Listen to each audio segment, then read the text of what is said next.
Joining us live, Liberal Senator Holly Hughes. She's here in the studio with me. Good morning, Holly. Also, the Assistant Defence Minister, Matt Thistlethwaite. Matt, good to see you. Very timely that you're on this morning because there is that story that I just told our viewers about. So are we going to send a warship to the Red Sea as per the American request? Morning, Pete. Morning, Holly. The request has been made and the government is actively considering it. Australia has had a presence in the Middle East for some time as part of Operation Manatau. We have 5 personnel who are working in the region and it's part of an allied force that's aimed at ensuring the stability and security, particularly of commerce, particularly shipping lanes in the area. And we've seen in recent weeks that those shipping lanes have been impeded by Houthi rebels, particularly the Suez Canal. So that request has been made and the government is now working with the Chief of the Defence Force, in particular the Chief of Navy, to see whether or not we can provide that ship. Sounds like that's going to happen, Matt. I mean, we've got subs on the line with the US, so we kind of have to, don't we? Well, we make our decisions based on what's in Australia's national interest.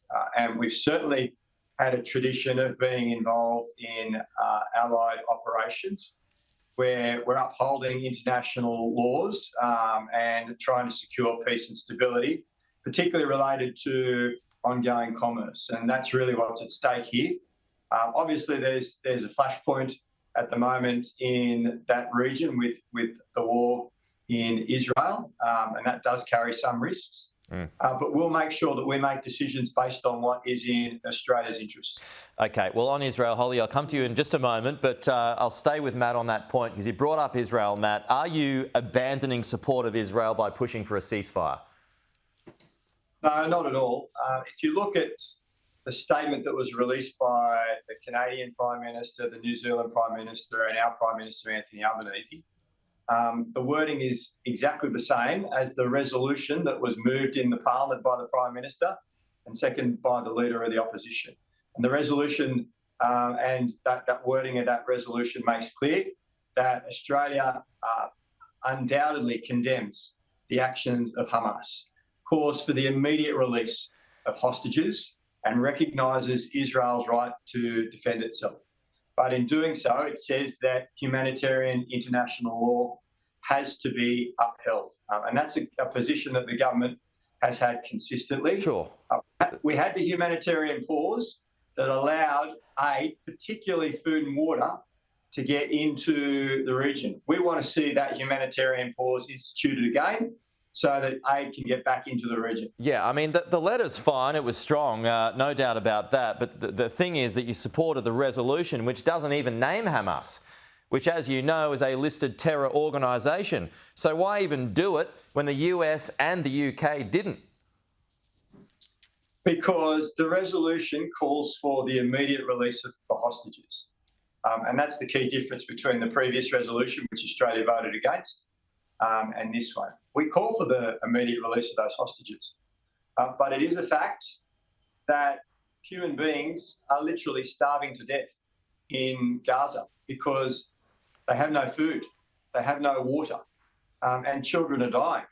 So we want to see those humanitarian pauses that were in place some weeks ago that allowed for a negotiated release of hostages. And we've seen close to 100 hostages released, which is a good thing, and food and water to get in so people don't die. I think it's as simple as that. Well, send it over to Holly now. Your thoughts on that? Well, this is government talking out of both sides of its mouth. And we know why they supported the UN resolution is because they have to appease to their Palestinian supporting wing of the Labor Party, but also to the inner city seats and try and appease those Greens voters by seemingly being tough on Israel. There is absolutely no ceasefire going to be able to occur until all hostages are released. That's just not up for negotiation. That we need to see full release of the hostages. We need to make sure that Israel can defend itself and not just provide an opportunity for Hamas to regroup and then try and attack Israel again, which, you know, I think to most people in the Western world that support Israel and understand the plight of the Israelis within that part of the world, that is a very real possibility. But when you are finding yourself in a vote in support of a resolution also backed by Iran, by North Korea, by Russia. When the UK abstains and the US votes against it, I think you need to seriously reflect on what company you're keeping. Is Israel going too hard, though? Is it running the risk, and Joe Biden mentioned this yesterday, is it running the risk of isolating itself from the international community by bombing just too much? No, my personal view is absolutely not. What we saw happen on October 7th was the worst annihilation of Jews since the Holocaust. We have now seen anti-Semitism be able to seep even into our way of life here in Australia and some of the conduct that we've seen. This is absolutely Israel's opportunity to wipe out Hamas. They are a terrorist organisation.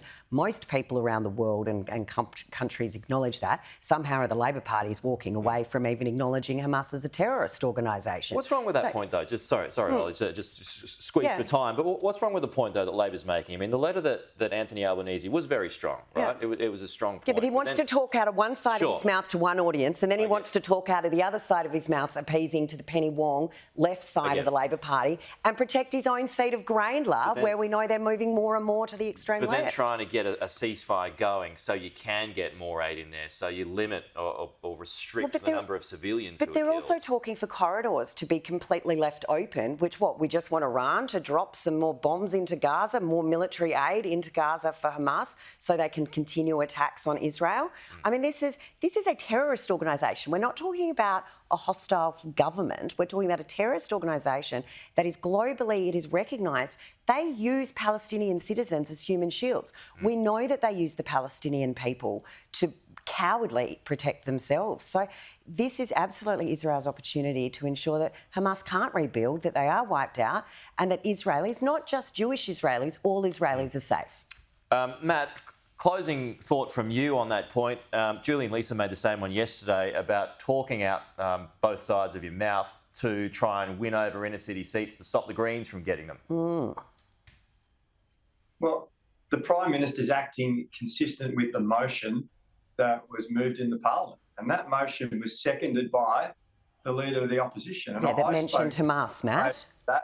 Holly spoke in favour of that.